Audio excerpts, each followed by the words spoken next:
একটা ট্রফির জন্য ঠিক কত বছর অপেক্ষা করা যায়? একটা দলকে বা একটা দেশকে বা একটা টিমকে কিভাবে চেঞ্জ করে দিতে পারে, এটা একটা চ্যাম্পিয়নশিপ যতদিন আপনি অর্জন করবেন না ততদিন আপনি এটা ফিল করতে পারবেন। ক্রিস্টিয়ানো রোনাল্ডো বলেন, আপনি লিওনেল মেসিকে বলেন, আপনি নেইমারকে বলেন, তাদের পাশে একটা ক্লাবের নাম কিন্তু সারা জীবন থেকে যাবে। একটা ক্লাব একটা প্লেয়ারদের কাছে এটা অ্যাটাচ হয়ে, যেমন হ্যারি কেন বলতে টটনহাম বুঝতাম, টটনহাম বলতে হ্যারি কেন। বহুদিন পর কোনো একটা ম্যাচ ঘিরে একটা প্রপার ম্যাচ বিল্ড আপ আমরা দেখছি, যে ম্যাচের টিকিট নিয়ে এত আলোচনা হচ্ছে, যে টিকিটের জন্য প্রেস কনফারেন্স করে বলা হচ্ছে শনিবার থেকে টিকিট ছাড়া হবে, 18,300টি টিকিট অনলাইনে পাওয়া যাবে, এবং মানুষের এটা ঘিরে যে আগ্রহ। এশিয়ান ফুটবলে কয়জন প্লেয়ার ইংলিশ প্রিমিয়ার লিগ খেলে? হাতে গোনা 3 থেকে 4 জন, তার মধ্যে আমাদের একজন। হ্যালো এবং স্বাগত আরও একবার পাওয়ার প্রেজেন্স কাউন্টার অ্যাটাকে। আপনাদের সাথে আছি আমি ফয়সাল তিতুমির, এবং আজকে আমাদের সঙ্গে আছেন অনফিল্ডে আমার খুবই পছন্দের বাংলাদেশ জাতীয় দলের সাবেক ফুটবল অধিনায়ক, এবং এখনও নিজেকে ফুটবল মাঠে সবসময়ই তাকে পাওয়া যাচ্ছে। আমরা ভেরি লাকি, মামুনুল ইসলাম। স্বাগত জানাচ্ছি আপনাকে। ধন্যবাদ আপনাকে। কেমন আছেন আপনি? আর আপনার শুরুটা করি আমরা, যেহেতু আপনি এই সিজনে খেলছেন ফোর্টিজের হয়ে, কি অবস্থা একটু যদি বলতেন। আলহামদুলিল্লাহ বেটার, বাট আমরা যেভাবে এখনো লিগের 2টা ম্যাচ বাকি আছে, আমাদের একটা এক্সপেকটেশন, একটা টার্গেট বা একটা লক্ষ্য ছিল, ওই লক্ষ্যতে এখনো আমরা পৌঁছাইতে পারি নাই। বাট আই থিঙ্ক ওই লক্ষ্যতে পৌঁছানোর আমাদের স্পেস আছে, পয়েন্ট আছে ওই জায়গায় যাওয়ার মতো। বাট এটা আমাকে নেক্সট ম্যাচ 2টা ম্যাচ, তো 2টা ম্যাচে 6 পয়েন্ট পাইলে আমরা আমাদের যে টার্গেট ছিল, টার্গেট আমার মনে হয় টার্গেট। আপনার এখন টার্গেট মানে পয়েন্ট টেবিলে 10টা দলের খেলা বিপিএল, এর মধ্যে আমরা জানি চ্যাম্পিয়ন হয়ে গেছে, সেই বিষয়ে যাব। তার আগে ফোর্টিজ আছে 7 নম্বরে। আপনারা আসলে কোথায় থেকে লিগটা শেষ করতে চাইছেন? আমরা চাই 5-4-এ থাকতে, কারণ আমরা লাস্ট ইয়ার যখন লিগে নাম্বার 5 মানে একদম টেবিলের 5-এ ছিলাম, আমরা চেয়েছিলাম এবার 4-এ থাকার জন্য, 4-3-তে। বাট আমরা এখনো পর্যন্ত 7 আছি, কিন্তু টেবিলের পয়েন্ট খুব কাছাকাছি। ধরেন 3 পয়েন্ট, নেক্সট ম্যাচ আমাদের বসুন্ধরা, 3 পয়েন্ট পাইলে আমাদের টেবিল অনেক কিছু চেঞ্জ হবে, আমরা উপরে যাওয়ার সামনে আছে। আমাদের 2টা ম্যাচই ইম্পর্টেন্ট। 6টা পয়েন্ট পাইলে আই থিঙ্ক আমার ধারণা মানে আমরা টেবিল যদি চিন্তা করি তাহলে আমরা 5-4-এ থাকার মতো একটা সুযোগ থাকবে। অলরাইট, একটা ছোট্ট প্রশ্ন দিয়ে আমরা আসলে আজকের মূল আলোচনায় যেতে চাই। প্রশ্নটা হচ্ছে, একটা ট্রফির জন্য ঠিক কত বছর অপেক্ষা করা যায়? এই প্রশ্নটা বছরের পর বছর শুনতে হয়েছে মোহামেডানকে, বছরের পর বছর শুনতে হয়েছে ইউরোপের আরেকটা ইংলিশ ক্লাবকে, টটেনহাম হটস্পার্স। এবং সাম্প্রতিক সময়ে দুটো ক্লাবই, সাম্প্রতিক সময় না, কয়েক ঘন্টা আগে টটেনহাম হটস্পার্স 17 বছর পর কোনো সিলভারওয়্যার তাদের শোকেজে আসছে। 25 বছর পর তারা, ইনফ্যাক্ট না দুঃখিত, 40 বছর পর তারা কোনো ইউরোপিয়ান ট্রফি জিতেছে টটেনহাম হটস্পার্স। অন্যদিকে মোহামেডান জীবনেও কোনোদিন বাংলাদেশে যে প্রিমিয়ার লিগ এরা যখন থেকে চালু হয়েছে তারা সেটা জিততে পারেনি। মানে সাদা কালোর এত ঐতিহ্য, এত ট্রফি তাদের শোকেসে, কিন্তু এই ট্রফিটা অধরা ছিল। ফাইনালি মোহামেডান সেটা করতে পেরেছে, সেটাও দারুণ দাপটের সঙ্গে, 2টো ম্যাচ হাতে রেখে। মোহামেডানের কে নিয়ে আমি যদি একটু, মামুনুল ইসলাম নিজেও খেলেছেন মোহামেডানে, তাদের পারফরমেন্স নিয়ে কি বলবেন? সর্বপ্রথম কংগ্রাচুলেশন পুরো টিম ম্যানেজমেন্ট, কোচিং স্টাফ, প্লেয়ারদেরকে, কারণ ফার্স্ট প্রফেশনাল লিগ চ্যাম্পিয়ন ওনারা বিপিএলের। আমি বলবো যে টিম শুরু থেকে এখনো পর্যন্ত তারা লাস্ট ম্যাচ 4-3-তে রহমতগঞ্জের সঙ্গে হারার আগ পর্যন্ত তারা আসলে ওভারঅল পারফরমেন্স তাদের সবচেয়ে বেস্ট পারফর্ম টিম এভারেজলি। কারণ এভারেজলি তারা বসুন্ধরাকে হারিয়েছে 2টো ম্যাচ, তারা তাদের প্রত্যেকটা ম্যাচ, লিগ তো আসলে 1-2টা ম্যাচ না, লিগে অনেক আপনার 9-18টা ম্যাচ থাকে। তার মধ্যে আমাদের এবার ফেডারেশন কাপ, ইন্ডিপেন্ডেন্ট কাপ ছিল না, ফেডারেশন কাপ, সব কিছু মিলে আমি বলবো যে লিগের ম্যাচগুলিতে তারা ডে বাই ডে এভরি ম্যাচে কনসেন্ট্রেট, সেটা তাদের ভালো ছিল, ধারাবাহিকতা যেটাকে বলা হয়, এবং প্রত্যেকটা ম্যাচ তারা ভালো রেজাল্ট করেছে। প্রত্যেকটা ম্যাচ তারা যেসব ম্যাচ তাদের জিতা দরকার তারা সেসব ম্যাচ জিতেছে, পয়েন্ট লুজ করে নাই। ছোট টিমের সঙ্গে আমি বললাম তো লাস্ট ছোট টিম না, রহমতগঞ্জের সঙ্গে লাস্ট ম্যাচ মানে চ্যাম্পিয়ন হওয়ার পর তারা লস করছে। এটা যদি আগে করতো তাদের জন্য প্রবলেম থাকে, কারণ বসুন্ধরার সঙ্গে তারা হেড টু হেডে ম্যাচ জিতেছে, আবানির সঙ্গে হেড টু হেডে তারা লিগে ম্যাচ জিতে নেই। তাহলে টপ 2-3টা টিমে তারা ফেস টু যে টিমগুলি তাদের আশেপাশে ছিল, ওইসব হেড টু হেডে তারা বসুন্ধরা থেকে 6 পয়েন্ট, আই থিঙ্ক 2 লিগে 6 পয়েন্ট পেয়েছে। এদিক দিয়ে তারা অনেক দূর এগিয়ে যাওয়ার কারণে কিন্তু আপনার 2 ম্যাচ 3 ম্যাচ আগে থেকে চ্যাম্পিয়ন। আমি বলবো অ্যাজ এ টিম এই যে আমাদের দেশের এই পরিপ্রেক্ষিতে প্রফেশনালিজমের ক্ষেত্রে কি হয়, তাদের ফাইন্যান্সিয়ালি প্রবলেম ছিল, তারা নিজস্ব মাঠ নাই, এক্স্যাক্টলি তাদের অবকাঠামোটা ওইরকম স্ট্রং না অন্যান্য টিমের মতো। আবানি বলেন, ঢাকা আবানি বলেন, মানে 5 আগস্টের পর ঢাকা আবানির যে অবস্থান, এখনের অবস্থান অনেক ডিফারেন্স, বাট তার আগে পর্যন্ত তাদের ওই ধরনের অনেক কিছু ফ্যাসিলিটিস নাই। কারণ অ্যাজ এ মডার্নের ক্ষেত্রে বলছি, প্রফেশনালিজমে যা যা দরকার ছিল তাদের কিছু কিছু জায়গায় ঘাটতি ছিল। দেশে তারা অনেক সময় অনেক আছে না, আপনাকে প্রত্যেক সিজনে প্রত্যেক সিজনে যেমন বসুন্ধরার দাপট, ঢাকা আবানির দাপট, শেখ জামালের দাপট ছিল, আপনি এইগুলাতে দাপটের মধ্যেই কিন্তু একটা টিম আসে। আর এটা তো ঐতিহ্য, এটা বাংলাদেশের মানুষের প্রাণের টিম, দুইটা টিম আবানি মডার্ন। তাই আপনাকে ওই জায়গাটুকুতে যে মডার্নের জুলুসটা ফিরে আসা, মডার্নের চ্যাম্পিয়নশিপটা ফিরে আসা যে ফুটবলের জন্য কতটুকু ইতিবাচক, সেটা আপনি কিন্তু জগ স্টেডিয়ামে এখন খেলা শুরু হবে, আপনি তো এখনই বুঝতে পারবেন আবানি মডার্নের ঐতিহ্যটা কি মানুষের। কারণ আমাদের হোম এন্ড অ্যাওয়েতে ম্যাচ হয় তো, আবানি মডার্নের যে জোলসটা, আবানি মডার্নের সাপোর্টারদের মাঠে থাকাটা, এটা এই সিজনে আমরা দেখতে পাবো। জাতীয় ন্যাশনাল স্টেডিয়াম ছাড়া সেটাকে আপনি উপভোগ করতে পারবেন না। বিকজ ওই আপনি বললেন আমি দুইটা টিমে খেলেছি, ওই উপভোগটা, ওই অভিজ্ঞতাটা, ওই ফিলিংসটা আমার কাছে ছিল যে ন্যাশনাল স্টেডিয়ামের দুই পাশে 2 গ্যালারি আবানি মডার্নের জন্য বরাদ্দ, এবং দর্শকের, এবং 2টা ফাইনাল আমরা ফেস করেছি, যে ফাইনালগুলিতে পুরো স্টেডিয়াম প্যাক ছিল আশেপাশে, মানে লাস্ট জোলসটা আমরা দেখে আমি দেখার আমার সৌভাগ্য, ফাইনাল ওটা আসলে আমিও মাঠে গিয়ে দেখেছি, দেখার সৌভাগ্য হয়েছে আমার এটা। তারপর হলো আবানি মডার্ন ম্যাচের লিগের, তখন আমরা মডার্নে খেলি, আবানি অলমোস্ট এক ম্যাচ আগে চ্যাম্পিয়ন অর্জন করে, বাট তারও আনবিটেন ছিল, আমরা আনবিটেন ছিলাম। লাস্ট ম্যাচ তারা আমাদের সঙ্গে হেরে তাদের আনবিটেন চলে গেল, চ্যাম্পিয়ন হয়ে তারা আনবিটেন হইতে পারলো না, আর আমরা রানার্স আপ আনবিটেন থেকে গেলাম। এটা এই ধরনের হিস্ট্রি খুবই কম থাকে, এতটুকু সুযোগটা হয়েছে দুই টিমের জার্সিতে গায়ে, বেশিরভাগ আবানিতে জার্সি গায়ে অনেক বেশি খেলেছি। দেশে আবানির প্রতি ভালোবাসাটাও বেশি, মডার্নের প্রতি কম না, কারণ মডার্ন হচ্ছে আমার আব্বা, মোহামেডানের সমর্থকরা শুনলে কিন্তু রাগ করবে, না রাগ না, মডার্নের প্রতি ভালোবাসা আমার আব্বার ক্ষেত্রে, কারণ আমার আব্বা মডার্নের, চিটাং মডার্নের একজন অফিসিয়াল ছিলেন, উনি মডার্ন ভক্ত মানুষ, ওনার সবকিছুই মডার্ন ঘিরে। তাহলে তো আপনাদের বেশ একটা ফাইটটাই আমরা খুব কাছ থেকে দেখেছি যে মডার্নের প্রতি বাবার ভালোবাসাটা কি, এখনো মডার্নে খেলা দেখতে উনি বসে থাকে। দেশে আমি বললাম যে আমার পছন্দ হলো, আমার টিম ফিলিংস যেটাই বলেন পছন্দ হলো, খেলার কারণে আবানি, বাট আমি বেড়ে উঠেছি মডার্নের বাসায়। ইন্টারেস্টিং। আচ্ছা, একটু আমি পয়েন্ট টেবিলটা জানিয়ে দিই এই সিজনে, সেটা হচ্ছে মোহামেডান সবাই আসলে 16 রাউন্ড হয়ে গেছে বিপিএল এর, আর 2টো রাউন্ডই বাকি আছে। 16 ম্যাচ শেষে 38 পয়েন্ট নিয়ে মোহামেডান আসলে তাদের চ্যাম্পিয়ন হওয়াটা নিশ্চিত করছে, কারণ তাদের দ্বিতীয় পরের সারিতে যে নামটা 2 নম্বরে আবাহনী, 31 পয়েন্ট নিয়ে তারা আছে 2-এ তাদের চিরপ্রতিদ্বন্দ্বীর থেকে, একটা 7 পয়েন্টের ডিফারেন্স, যেটা আসলে পরের 2 ম্যাচে ঘোচানো কোনোভাবেই সম্ভব না। বসুন্ধরা কিংস 3 থেকে শেষ করেছে, ব্রাদার্স ইউনিয়ন আছে 4-এ, রহমতগঞ্জ 5-এ, পুলিশ আছে এরপরে, এবং ফোর্টিজ আছে তারপরে 7-এ। রেলিগেশন জোনে বেশ মোটামুটি নিশ্চিতই হয়ে গেছে চিটাগাং আবাহনী এবং ঢাকা ওয়ান্ডারার্স, এই দুটি ক্লাবের। সো মোহামেডানের যেটা সবচেয়ে ইন্টারেস্টিং, যেটা বলছিলেন মামুনুল ইসলামও, যে আসলে খুব ধারাবাহিকভাবে তারা কিন্তু এমন না যে এই সিজনে এসে তারা হঠাৎ করে চ্যাম্পিয়ন হয়েছে। লাস্ট সিজনে ফেডারেশন কাপ জিতেছে 2019 থেকে, ক্লাবটির যখন নানান রকম ডাউনফল, ক্লাব কর্মকর্তা, ক্লাবের সংগঠক, ক্লাবের ফ্যাসিলিটিস নিয়ে নানান রকম আলোচনা, অর্থনৈতিকভাবে নানান রকমভাবে তারা বাধাগ্রস্ত হচ্ছিল, সেই সময়টা থেকে মোহামেডান কিন্তু আস্তে আস্তে একটা দল হিসেবে গড়ে উঠেছে। অবশ্যই কোচ আলফাজ আহমেদের এক্ষেত্রে একটা কৃতিত্ব দিতে হবে, পুরো দলটাকে তিনি যেভাবে গেথে এই পর্যন্ত নিয়ে এসেছেন। দেখেন, এটার ফাউন্ডেশন শ্যানলের কারণে হয়েছে। শ্যানলে একটা ফাউন্ডেশন তৈরি করে দিয়ে গেছে ক্লাবের। আমার মানে আমি শ্যানলের আন্ডারে এক সিজনে মানে একটা সিজনে হাফ সিজন আমি মডার্নে ছিলাম। শ্যানলের আন্ডারে অ্যাসিস্ট্যান্ট কোচ হিসেবে আলফাজ ভাই ছিল।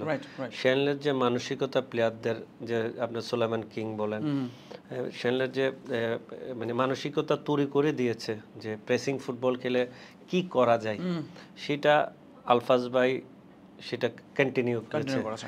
দেশে প্রত্যেকটা বছর পর আপনি দেখবেন ইমপ্রুভমেন্টটা কি হয়েছে। আসলে এটার আলফাজ ভাইয়ের কৃতিত্ব তো মাস্ট, তার আমি বলবো যে তার থেকে বেশি প্লেয়ারদের কৃতিত্ব, কারণ আপনার স্যালারি না পেয়ে ফাইন্যান্সিয়ালি এই প্রবলেমগুলি ফেস করার পর মডার্ন ম্যাচ হারে নাই, এটা কিন্তু আপনার প্লেয়ারদের কারণে। কারণ প্লেয়ারদের মেন্টালিটির কারণে, প্লেয়ারদের স্যাক্রিফাইসের কারণে আপনি এই দিক থেকে প্লেয়ারদের দিকটা এগিয়ে রাখবেন। কারণ এইসব যেসব ক্লাবের ফাইন্যান্সিয়ালি প্রবলেম থাকে তারা সচরাচর চ্যাম্পিয়ন হতে পারে না। বিশেষ করে আমি খুব কাছ থেকে দিয়াবাতেকে দেখেছি, ওর সঙ্গে মাঝে মাঝে কথা হতো, ও যে ডেডিকেটেড, মনে হচ্ছে ওন করতো ক্লাবটাকে। এটা কিন্তু একটা দারুণ ব্যাপার একটা ফরেন ফুটবলারের জন্য। এটা মানে এটা স্বাভাবিক, কারণ তার কথা ম্যানেজমেন্ট শুনে তাকে সাপোর্ট করে সে মডার্নকে একাই টেনে নিয়ে যাচ্ছে অ্যাজ এ লিডার হিসাবে। ওই দিক থেকে আমি বলবো যে সে মডার্নকে ভালোবাসে, মডার্নের সমর্থকদের ভালোবাসা, মডার্নের অফিসিয়ালদের ভালোবাসা, একজন বিদেশি প্লেয়ার এত টাকা অফার পাওয়ার পরও সে কোনো টিমে না যাওয়া, এটা আসলে আমি বলবো যে এটা সোলাইমানের অ্যাজ একজন প্লেয়ারের একটা ক্লাবের প্রতি ভালোবাসার একটা ফিলিংস। যদি ক্লাব ম্যানেজমেন্টের সঙ্গে তার যদি কোনো সময় ঝামেলা হতো আপনি সেটা কন্টিনিউ করতে পারতেন না। বাট আই থিঙ্ক এটা হলো সম্মানের ক্ষেত্রে, আপনি সম্মান দিলে সম্মানটুকু আপনি পাবেন। এটাই একটা আপনার কি বলে নজর দেওয়া মানুষের, এটা একটা শিক্ষণীয় বিষয় যে প্লেয়ার ম্যানেজমেন্টের ভালো রিলেশন থাকলে একটা প্লেয়ার কি স্যাক্রিফাইস করতে পারে সেটা কিন্তু আপনাকে সোলাইমানকে দেখলে বোঝা যায়। এটা কিন্তু এটা একটা শিক্ষণীয় বিষয় আমাদের প্লেয়ারদেরও, আমাদের অফিসিয়ালদেরও। রাইট।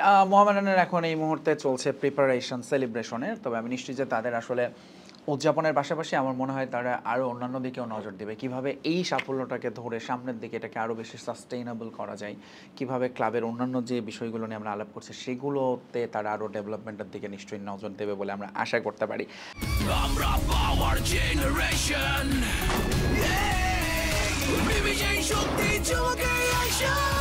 পাওয়ার চুমুকে অ্যাকশন।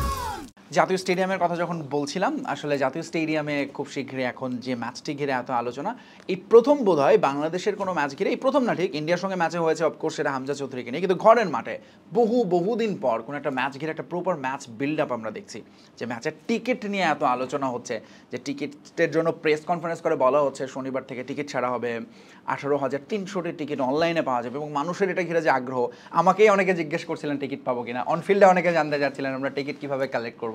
আমি শিওর আমি যখন আমার সঙ্গে এমিলি এসেছিলাম এই প্রশ্নটা করেছিলাম যে 10 তারিখে ম্যাচ, তার কাছে অনেকে টিকিট চাইছিলেন তখনই। সেম আপনার এরকম অভিজ্ঞতা আছে কিনা, এই ম্যাচটা ঘিরে মানুষের আগ্রহ কেমন দেখতে পাচ্ছেন? স্বাভাবিক, অনেকে ফোন করতেছে যে টিকিটের জন্য। আসলে আমরা খেলা ছাড়ার পরে মানে স্টেডিয়ামে যে খেলা দেখা হচ্ছে 1-2 বার, তাও টিকিট কিনেও না, টিকিট মানে ওইভাবে ইচ্ছা হয়, বাট ইচ্ছা থাকা সত্ত্বেও অনেক সময় যাওয়া হয় না। কারণ হচ্ছে ন্যাশনাল টিমের খেলা, ন্যাশনাল সং শোনা, এগুলো আসলে এখনো লোম খেলা যাবে, কারণ এটা লাইক দেশের ফিলিং যে জিনিসটা, এটা সবাই, এটা যারা খেলে তারা বুঝে এটার ফিলিংসটা কি।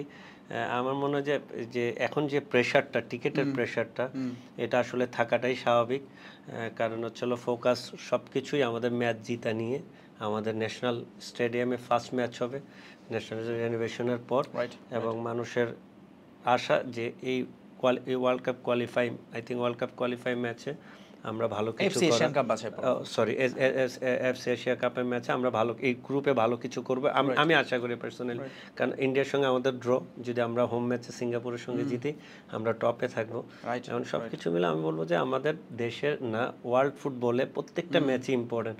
আমরা যতই বলি যে এই ম্যাচটা আমাদের জন্য ইম্পর্টেন্ট, জিতলে আমাদের ফুটবল চেঞ্জ হবে, নট লাইক দ্যাট।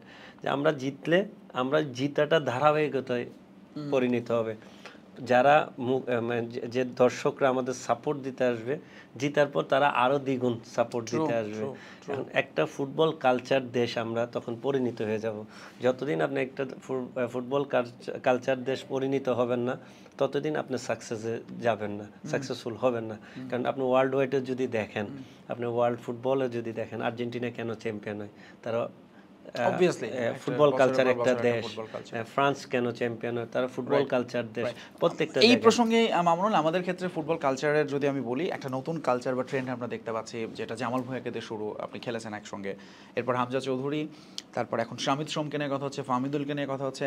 এইটা কি আমাদের একটা নতুন কালচার, বা এটা হেল্প করবে কিনা আমাদের সাস্টেইনেবল পারফরম্যান্সের জন্য? সবচেয়ে বেশি হলো হামজাকে নিয়ে ফোকাসটা, কিন্তু মেইনলি হামজাকে আমাদের ইংলিশ লিগ খেলা একটা প্লেয়ার, তার স্ট্যান্ডার্ড আমাদের এশিয়ান, আমরা শুধু আমাদের দেশ না, আমাদের সাব কন্টিনেন্টাল স্ট্যান্ডার্ড এশিয়ান স্ট্যান্ডার্ডের থেকে অনেক বেশি। কারণ এশিয়ান ফুটবলে কয়জন প্লেয়ার ইংলিশ প্রিমিয়ার লিগ খেলে? হাতে গোনে 3 থেকে 4 জন, তার মধ্যে আমাদের একজন। তাহলে ওকে নিয়ে এই ধরনের এনভায়রনমেন্ট বা এই ধরনের কালচার মানে সাপোর্ট এই ধরনের কথাবার্তা হওয়াটাই স্বাভাবিক, এটা আপনাকে নিতে হবে। এবং তাকে নিয়ে আপনি কি করতে পারেন সেটা দেখার বিষয়, আপনি তাকে নিয়ে কত দূর এগিয়ে যাবেন।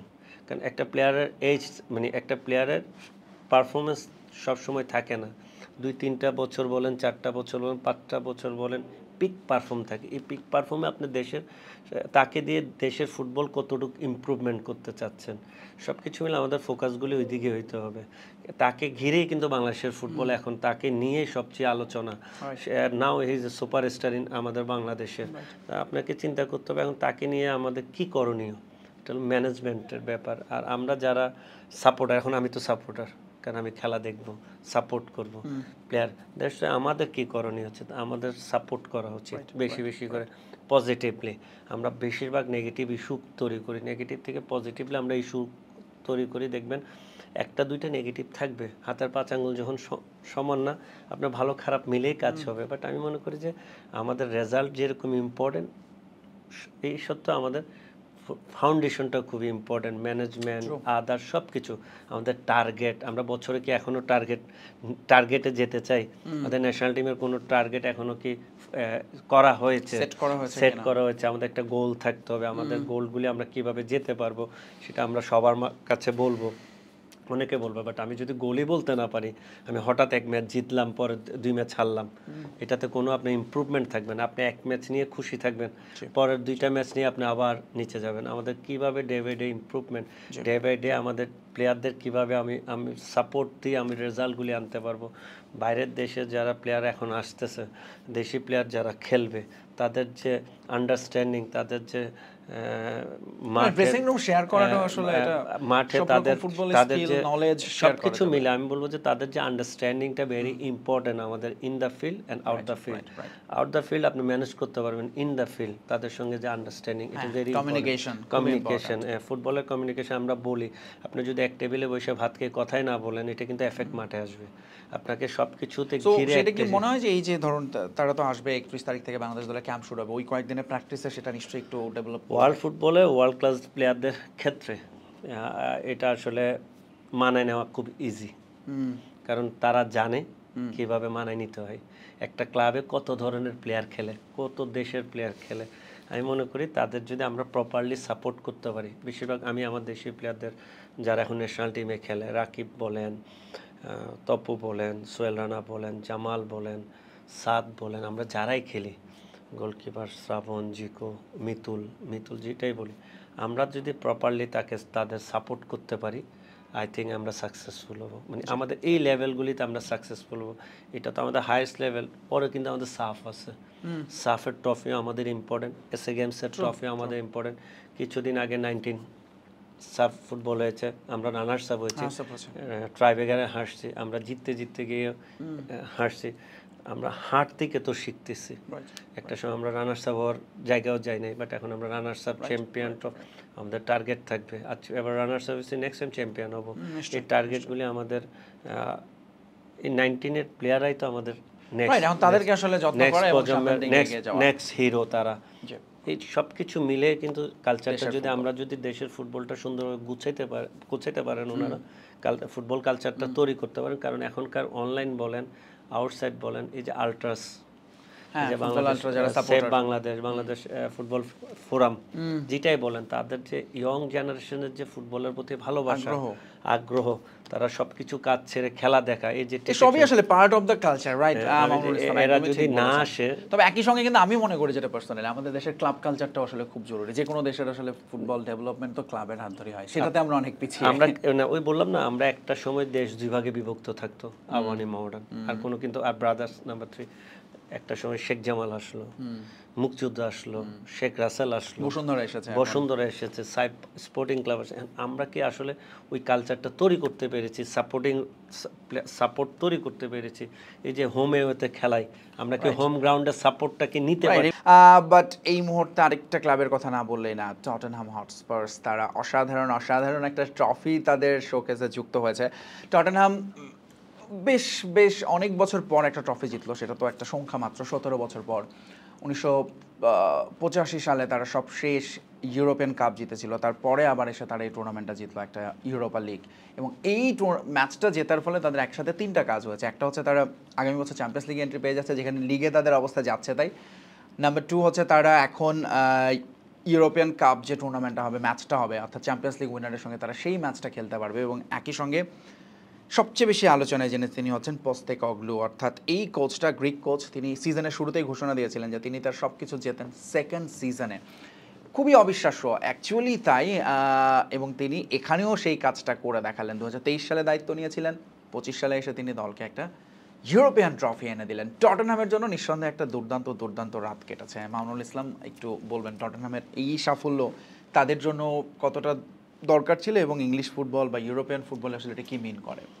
আসলে অ্যাজ এ টিম যদি আপনি দেখেন, ইংলিশ লিগ বলেন, ইউরোপিয়ান লিগ, জার্মান লিগ, আদার যে লিগগুলি হয়, এখানে প্রত্যেকটা টিমের মানে বেস্ট টিম, বিগ টিম বলে কোনো ওয়ার্ড থাকে না। তারা যে কোনো কিছু ঘুরতে পারে, এত প্রতিদ্বন্দ্বিতামূলক। এখন আপনি নিজে বললেন টটেনহামের এবার লিগ টেবিল খুবই খারাপ অবস্থা। এখান থেকে 17 নম্বরে প্রায় তারা এখান থেকে অলমোস্ট রেলিগেশন জোনে, এখান থেকে তারা কামব্যাক করে একটা ট্রফি অর্জন করা। তার মিনস ছিল, আমি বললাম না এগুলা প্লেয়ার, উইনিং প্লেয়ার নিশ্চয়ই ওই টিমে উইনিং প্লেয়ার আছে কিছু, এবং তাদের যেটা লিগে তারা পাচ্ছিল না তারা ইউরোপেতে পেয়েছে। আমি বলবো যে এটা চেঞ্জ হইতে পারে, লিগের নেক্সট ইয়ারে তারা ভালো জায়গায় যেতে পারে। এই যে চ্যাম্পিয়নশিপটা তাদের অনেক দূর এগিয়ে নিয়ে যাবে। আমি বলবো যদি তারা চ্যাম্পিয়নশিপ না হতো, তাহলে লিগে কিন্তু তারা আরও বেশি ডাউন হতো। এখন তাদের মেন্টালি বলেন, টিমের ম্যানেজমেন্ট বলেন, এই যে কোচিং, আপনি কোচের কথা বললেন, কোচ বলেন, এখন অনেক কিছু চেঞ্জ হওয়ার সময় চলে আসবে। তাদের যে একটা চ্যাম্পিয়নশিপ একটা দলকে বা একটা দেশকে বা একটা টিমকে কিভাবে চেঞ্জ করে দিতে পারে, এটা একটা চ্যাম্পিয়নশিপ যতদিন আপনি অর্জন করবেন না ততদিন আপনি এটা ফিল করতে পারবেন। রাইট, এই কাজটা আসলে হোসে মরিনিওকে তারা এনেছিল, পারেন নাই। পচেত্তিনো দীর্ঘদিন ছিলেন টটেনহামের কোচ, তার হাত ধরেও আসলে ট্রফিটা আসেনি। কন্তেই দায়িত্ব নিয়েছিলেন, তো শেষ পর্যন্ত এই কাজটা করলেন এমন একজন কোচ যার একটা ছবি এখন সোশ্যাল মিডিয়ায় বেশ ঘুরে বেড়াচ্ছে। দেখবেন যে তিনি এই আমাদের এখন যে জাতীয় স্টেডিয়াম সেখানে ডাগ আউটে দাঁড়িয়ে আছেন। অস্ট্রেলিয়াকে নিয়ে এসেছিলেন এই পোস্তেকগ্লু, বাংলাদেশের সঙ্গে খেলেছিলেন। তিনি এখন স্পেনের সান মারিনোয় দাঁড়িয়ে ট্রফি জিতলেন, এবং সেটা টটেনহাম হটস্পার্সকে নিয়ে। এই টুর্নামেন্টটা, এই ম্যাচটা যখন তারা জিতছে, তখন আসলে আমি খুব পার্সোনালি মনে হচ্ছিল আমার একজনের কথা, তিনি হচ্ছেন হ্যারি কেইন। হ্যারি কেইনের একটা তারা আজকেও সোশ্যাল মিডিয়ায় পোস্ট করেছে বায়ার্ন মিউনিখের হয়ে ট্রফি নিয়ে। বাট আমার মনে হয় যে হ্যারি কেইন টটেনহাম হটস্পার্সের একটা অবিচ্ছেদ্য অংশ হয়েছিলেন দীর্ঘ বছর। সো সেইটা বোধহয় খানিকটা মনে হয় তাকে ছাড়া একটা ট্রফি জেতা টটেনহামের জন্য এটাও একটা দারুণ ব্যাপার। যদিও সন আছেন এই টিমে, কোরিয়ার, তাকে নিয়ে অনেক মাতামাতি হচ্ছে, কথা হচ্ছে।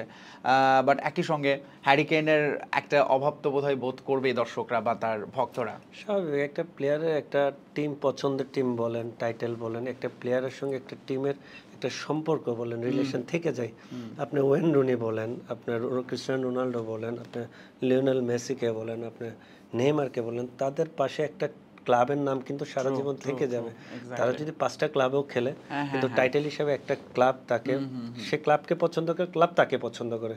এই ধরনের ক্ষেত্রে হ্যারি কেইনের ব্যাপারটাই আপনি বললেন না, জার্মান বায়ার্ন মিউনিখের চ্যাম্পিয়ন টিম ট্রফি নিল, তার টিমও এক্স টিমও ট্রফি পেল। তার উদযাপন তো দুইটাই একসঙ্গে হওয়া উচিত। এবং টটেনহাম তাকে ফিল করতেছে, সে টটেনহামকে ফিল করতেছে।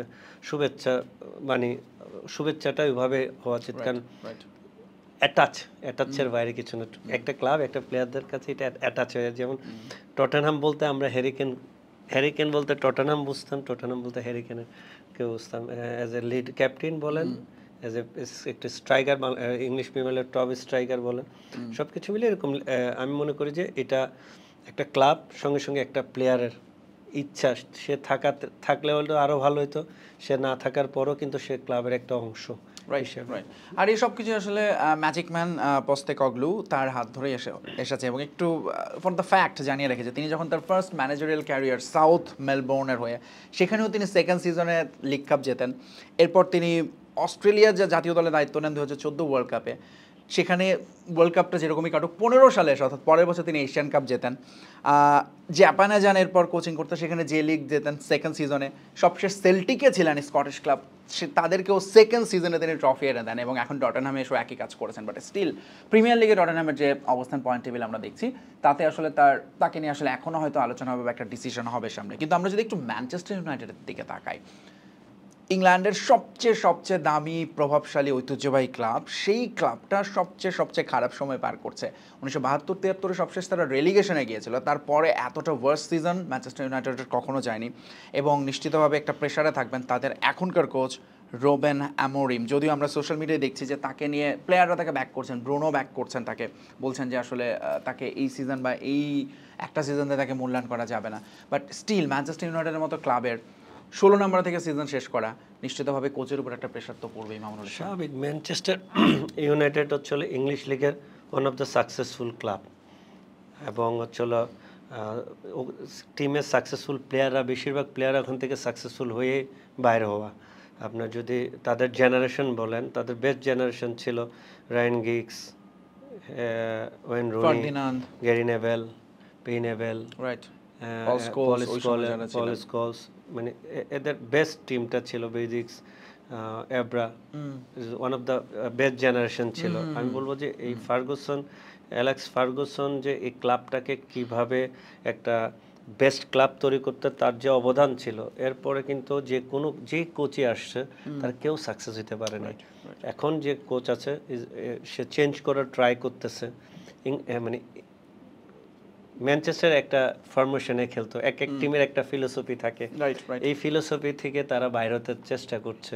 তারা কোনো সময় আমার মনে হয় 3 ডিফেন্ড খেলা নাই, এই কোচের আন্ডারে তারা 3 ডিফেন্ডার খেলতেছে। তার মানে সে চেঞ্জ করতেছে, প্লেয়াররা কোচের পক্ষে আছে। এবং আই থিঙ্ক আপনাকে বুঝতে হবে তাকে এই বছরের পর নেক্সট ইয়ারে তাকে আপনি বুঝতে পারবেন, কারণ সে একটা টিম যখন করে, এটা আমাদের দেশের মতো না তো আমরা আজকে চাইলাম ম্যানেজমেন্ট টিম করে দিলে একটা কোচের আন্ডারে দিলাম, তারা তাদের মতো করে টপ লিগ যারা খেলে তারা তাদের মতো করে কোচিং স্টাফ বাছাই করে, কোচিং স্টাফরা টিম প্লেয়ার কিনে কত মানে একটা সিস্টেম থাকে, সিস্টেমের বাইরে কিছু হয় না। আই থিঙ্ক এই কোচ আসার পর অনেক প্লেয়ার চেঞ্জ হয়েছে, অনেক প্লেয়ার সে নিচ্ছে। আই থিঙ্ক সে নেক্সট ইয়ারে কোনো কিছু ভালো একটা রেজাল্ট করতে পারে। এই ট্রান্সফার সিজনে ক্ষেত্রে হলো যেটা হয়েছে চেলসির ক্ষেত্রে, চেলসি যখন আপনার চ্যাম্পিয়ন্স লিগ না লিগ জিতে, তখন কিন্তু ফ্র্যাঙ্ক ল্যাম্পার্ড কিছু প্লেয়ার কিনে দিয়ে গিয়েছিল। এটা সাকসেস হয়েছে তার পরের সিজনে, ওই সিজনে তার নেক্সট যে কোচ আসছে সে I think champions league champion হলো। তার কিনা প্লেয়ারকে স্টাবলিশড, মানে প্লেয়াররা তো একটা ক্লাবে গেলে একটু সময় নেই, সময় লাগে অ্যাডজাস্টমেন্ট হতে, ফিলোসফি আছে, প্লেইং স্টাইল ফিলোসফি আছে, প্লেইং স্টাইল আছে, সব কিছু মিলে আমি বলবো যে ম্যানচেস্টার আমারও পছন্দের টিম। আমি চাই ম্যানচেস্টার আগের ফর্মে আসুক। ফার্গুসনের ওই সময়টা আসলে আসবে নাকি জানি না, বাট ওই সময়টা তারা কাছাকাছি গেলেও আসলে দারুণ। আমাদের মতো সাপোর্টাররা এটা খুবই আনন্দিত হব। আমি চাই যে ম্যানচেস্টারের মতোই ফিরুক এবং সেটা নেক্সট ইয়ারে ফিরুক। আমরা একটু সোশ্যাল মিডিয়ায় নজর দেবো, যেটা বলছিলাম যে হ্যারি কেইন এবং বুন্দেসলিগার আসলে ট্রফির তারা ছবিটা তো দিয়েছেন, বাট ইমপ্রেসিং হচ্ছে এই উইকের আরেকটা বড় ঘটনা, কেভিন ডি ব্রুইনা তিনি আসলে ম্যানচেস্টার সিটিকে বিদায় বলেছেন। একজন লেজেন্ড অবশ্যই সিটিজেনদের, তাকেও আসলে প্রপার গুড বাই দিচ্ছেন, অনেকেই তাকে নিয়ে পোস্ট দিচ্ছেন। নেইমারের একটা পোস্ট বেশ চোখে পড়বে আপনাদের, তিনি আবারও বাবা হতে যাচ্ছেন। বাট মো সালাহ তিনি আসলে কংগ্রাচুলেট করেছেন পস্তেকগ্লুকে। এছাড়া রোবেনের কথা তো বললাম, ব্রুনো ফার্নান্দেজ আসলে যে পোস্টটা দিয়েছেন কোচকে নিয়ে আপনারা দেখেছেন। But Son, now I can say that I am a legend of this football club, টটেনহামের ট্রফি উঁচিয়ে ধরে সন এই পোস্টটি করেছেন। আমরা একেবারেই শেষ দিকে, বলুন আসলে অনেক কথা বলার আছে, বাট আজকে আমাদের সময় একদমই শেষ। মামুনুল ইসলাম, অসংখ্য ধন্যবাদ আমাদের সঙ্গে যোগ দেওয়ার। আপনাদেরকেও ধন্যবাদ, আর বাংলাদেশ টিমের জন্য শুভকামনা রইল। রাইট, আমাদের হয়তো অনেক রকম দ্বিমত আছে, আমরা হয়তো অনেক রকম ডিবেট করবো, আমরা অ্যাটাক কাউন্টার অ্যাটাক হবে, বাট একটা জিনিস নিশ্চিত যে 10ই জুন বাংলাদেশ জাতীয় স্টেডিয়ামে যে ম্যাচটা খেলছে সিঙ্গাপুরের এগেনস্টে, সেটাকে সাপোর্ট করার জন্য সব রকমভাবে আসলে বাংলাদেশের সমস্ত মানুষই প্রায় তৈরি বলেই আমরা ধরে নিতে পারি। সো আজকের মতো আমরা শেষ করছি পাওয়ার প্রেজেন্স কাউন্টার অ্যাটাক। দেখা হবে আবারও খুব শীঘ্রই আমাদের পরের এপিসোডে। অবশ্যই বাংলাদেশ সিঙ্গাপুরের ম্যাচ নিয়ে তখন আরও বেশি কথা হবে। আজকের মতো বিদায় আমি নিচ্ছি, আমি ফয়সাল দিয়ে, তুমি ভালো থাকবেন।